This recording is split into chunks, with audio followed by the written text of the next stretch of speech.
Wesh la famille, j'espère que vous allez bien. On se capte les gars pour une nouvelle vidéo. Des actualités de malade, sans plus tarder, on y va.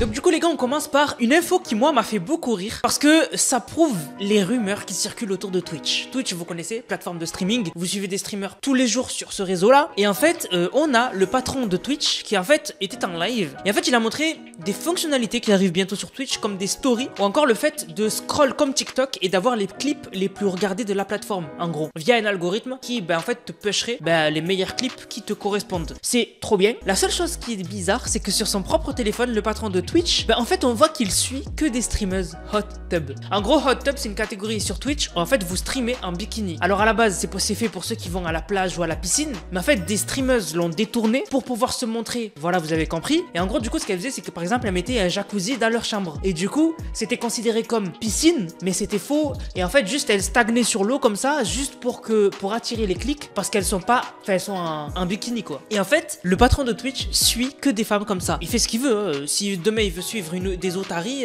il fait ce qu'il veut. Franchement, il fait ce qu'il veut, il y a aucun souci. Le problème, c'est qu'il y a des rumeurs depuis très longtemps sur Twitch qu'il y a un favoritisme envers les femmes qui vont trop loin sur Twitch. Alors on le sait aujourd'hui, Twitch c'est une plateforme qui est très utilisée pour mettre en avant des profils. Enfin, il y a des femmes qui utilisent cette plateforme pour attirer les gens sur une plateforme bleue. Voilà, vous savez de quelle plateforme je parle, ça commence par on, ça finit par fan. Et en fait, le truc c'est que c'est disponible à la vue de tout le monde et on sait que ces femmes-là en fait détournent des jeunes qui sont là à la base pour regarder des streams et en fait elles poussent ces jeunes là à payer des contenus payants sur des plateformes d'adultes. C'est très mauvais, c'est vraiment quelque chose qui devrait être désactivé sur Twitch depuis très longtemps, mais ça continue et peut-être qu'on a la réponse de pourquoi ça continue. Peut-être que le patron de Twitch est un fan des femmes qui proposent du contenu sur les plateformes payantes et donc du coup il laisse faire. Et ça expliquerait pourquoi quand des femmes en live font des trucs de fou comme par exemple, on en avait déjà parlé à l'époque, avoir un rapport avec son petit ami en plein live, elles ont pas des grosses sanctions alors qu'un homme qui certes fait une faute mais quand même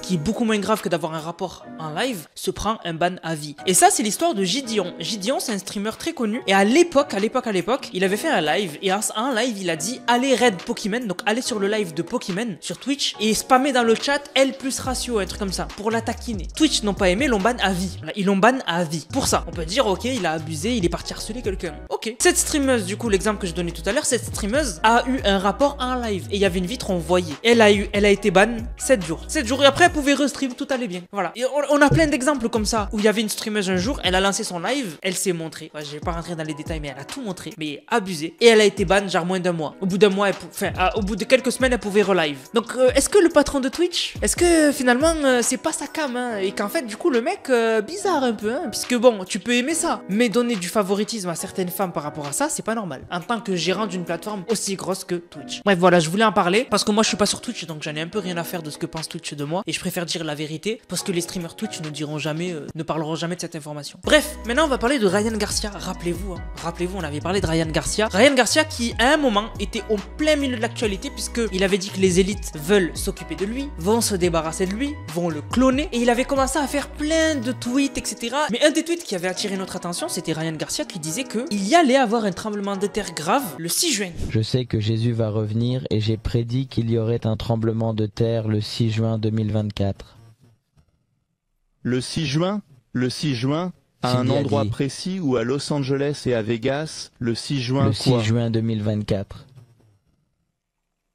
Cindy a dit le 6 juin 2024, c'est là que je vais m'arrêter. Voilà, c'est fait. Voilà, on est en juin, on est le jour où vous regardez cette vidéo normalement le 17 ou au pire le 18. Est-ce qu'il y a eu un tremblement de terre? Oui, il y a bien eu un tremblement de terre le 6 juin à l'endroit où il avait dit que le tremblement de terre allait toucher Las Vegas, la Californie et ça s'est passé. Voilà, ça a touché la Californie. C'était un séisme de magnitude 3,4. Est-ce qu'il voit dans l'avenir? Pas du tout. En fait, ce qui s'est passé, c'est que aux États-Unis, il y a tout le temps des tremblements de terre. Dans l'année en moyenne, il y en a 10 000 dans l'année en moyenne. C'est pas moi qui le dis, c'est ChatGPT.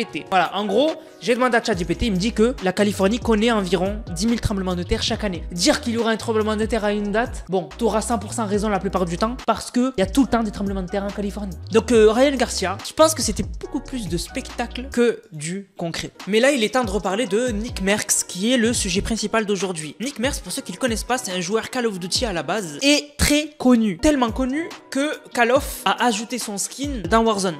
En gros, il est sorti en boutique, c'était son skin C'est vraiment la consécration pour un joueur gaming d'avoir son personnage dans le jeu. C'est un truc de ouf. Il n'y en a pas beaucoup, on peut les compter sur les doigts d'une main, les gens qui ont leur personnage dans leur jeu favori. C'est super rare, faut être une big rosta, c'est un truc de ouf. C'est vraiment incroyable. Et Nick Merz a réussi à l'avoir, sauf que le skin de Nick Merz est sorti 24 heures ou 48 heures, je sais plus, et il s'est fait supprimer. Pourquoi? Parce que Nick Merz avait dit que la communauté LGBT ne devait pas s'approcher des enfants. C'était ses dires, voilà, c'était ses dires, il avait dit la communauté LGBT ne doit pas s'approcher des enfants. Et après ça, il a reçu une vague de haine. Les LGBT l'ont vraiment mal pris, que les LGBT veuillent éduquer les enfants à l'école. Et donc du coup, Call of Duty ont décidé de supprimer son compte et il s'est fait boycott par beaucoup de marques. Il a perdu des contrats, etc. Voilà, c'est ce qu'on appelle être cancel. Donc ça faisait très longtemps que ça s'est passé. Nick Merz finalement, il a réussi à rebondir et au final, récemment, il est reparti sur les LGBT. En gros, il a dit que les personnes trans, ça n'existe pas. C'est quelque chose que vous avez inventé. Je vous ai traduit